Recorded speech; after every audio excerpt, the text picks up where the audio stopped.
As a Canadian dairy farmer, you know the importance of maintaining a healthy herd. And you know that keeping your herd healthy means being proactive in tackling potential disease issues. There are several common infectious diseases in Canadian dairy herds. Each of them can have a significant impact on productivity, profitability, and animal welfare.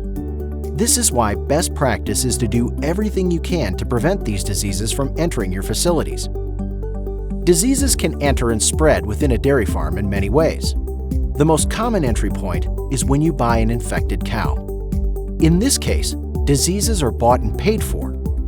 Doug McGregor's situation highlights some of the unintended consequences of buying cattle. A few years ago, Doug was looking to buy cows to meet quota and reached out to his neighbor.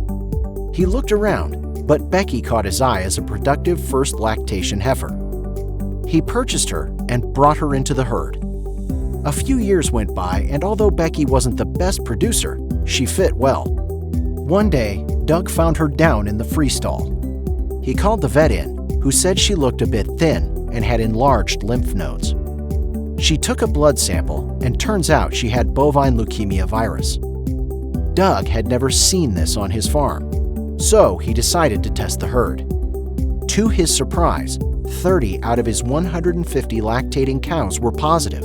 His vet suggested that it likely came from Becky, and as Doug reuses needles, it spread throughout his herd. Unfortunately, many diseases enter into herds this way. Many cows might look healthy, but actually are infected with a disease. This is why it's so important to think about where you buy from and how you introduce them into your herd. When possible, buy from as few herds as possible, and from herds that are routinely tested and negative for disease. You might also consider testing the blood, milk, or feces of newly purchased animals, and keeping them isolated from your main herd until you have the results. It's simply not worth the risk. Another area where disease could be introduced to your farm is by showing cattle. Take Tammy's cow Rose here. She's a great heifer with excellent conformation and has been to several shows over the last few months. Rose became quite sick a few days after coming back from her most recent show, with heavy breathing, coughing, and a lot of clear mucus coming from her nose. In the pen where Rose was housed, several of her pen mates started showing similar signs, and before you know it, the whole heifer barn was affected. Tammy called her vet and found that this outbreak was caused by BRSV, a common pathogen that causes pneumonia. The vet said that Rose was likely the source, and as Tammy had not vaccinated her heifers against BRSV, it spread through the barn quickly. He also suggested that it's particularly important for someone like Tammy to have a strong vaccination program, because as animals come and go off the farm, they're exposed to other diseases that they can bring back home. Another way disease can spread is through visitors, through feces, or on equipment. Best practice is to ensure that visitors' boots and clothing are free of manure, and that the equipment entering the farm is cleaned and disinfected before use. Take Pat's farm as an example. Last year, he had a cow that was lame, so he called in his veterinarian to have a look, who had just been to the neighbors for the same thing.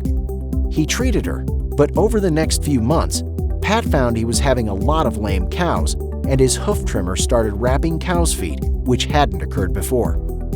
His hoof trimmer explained that it was digital dermatitis, and the number of infected cows had really jumped up. Although it's not commonplace for it to spread on equipment, Pat's veterinarian admitted that he hadn't disinfected hoof equipment well between farms since he was in a hurry, and may have been responsible.